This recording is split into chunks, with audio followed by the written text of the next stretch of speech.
In today's presentation, we will be taking a look at the family office. This is the first part in a series of presentations regarding the family office. In part 1, we will provide a working definition of the family office and a historical overview of how the family office industry got started. We will also highlight some statistics regarding the current state of the family office industry.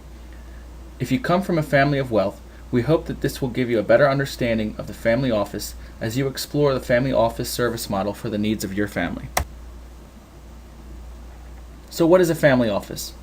Well, the answer to that is sort of complicated.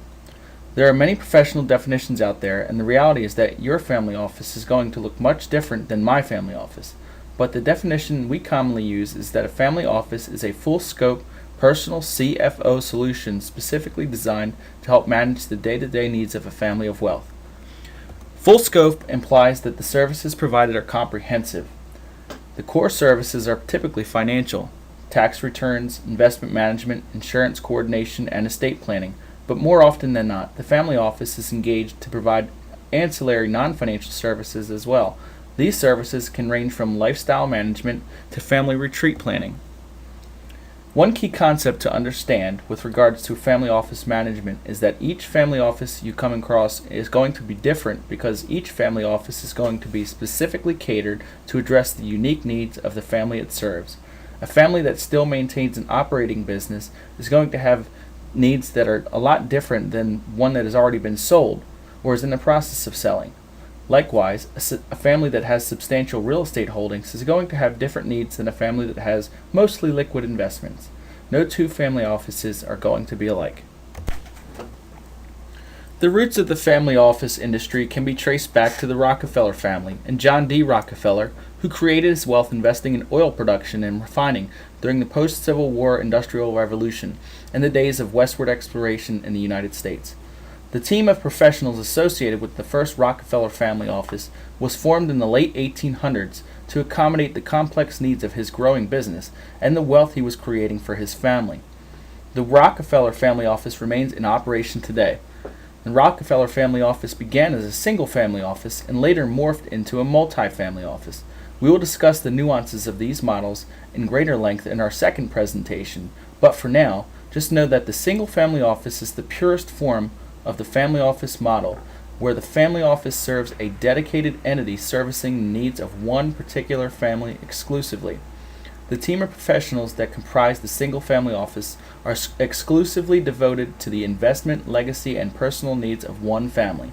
In the case of a multi-family office, the team services the needs of an exclusive group of families. So multi means more than one. One of the reasons that families of wealth often choose to start a family office is a preference to retain anonymity.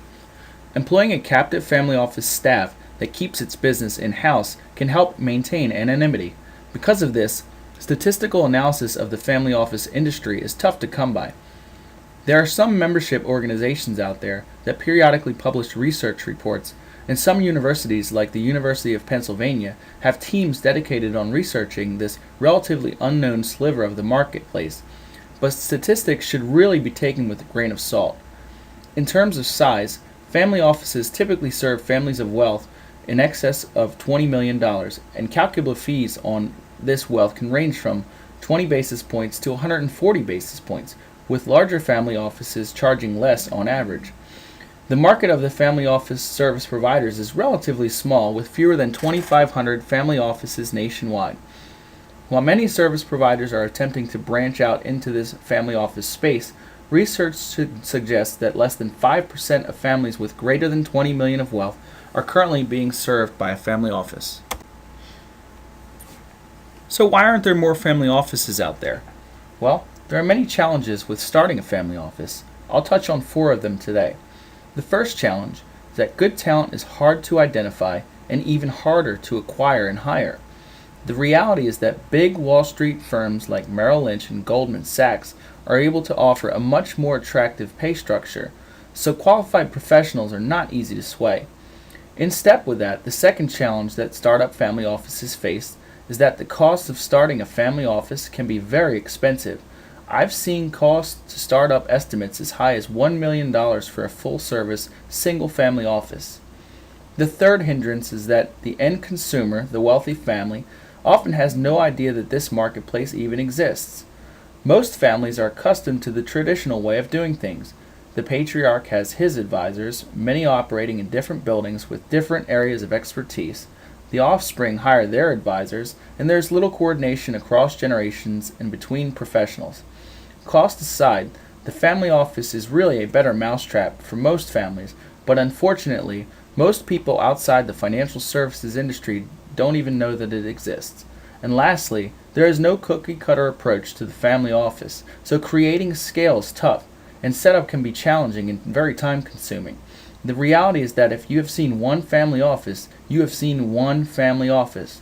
No two family offices are alike, and therefore, no two family offices will be built the same. The services that a family office will provide will range from offering traditional investment advisory services to planning travel arrangements and residence staffing. Many of the services will be handled internally, while some may be coordinated by the family office and outsourced to trusted professionals. A well-run family office will accommodate the needs of the family it serves with the right amount of in-house staff and external coordination. Core competencies are often centered on tax and investment-related issues, but some families have wealth in non-liquid assets, which requires a certain skill set that most CPAs and investment advisors probably don't have. This concludes our first family office presentation. We hope that you have learned a little bit about this unique service model. Feel free to check our website, www.canoncapital.com, for additional information. As always, if you have any questions or concerns, do not hesitate to call us at 215-723-4881 or email us at wealthmanagement@canoncapital.com. Thanks so much for viewing this presentation. Make sure you check back in for our next presentation, the Family Office Part 2.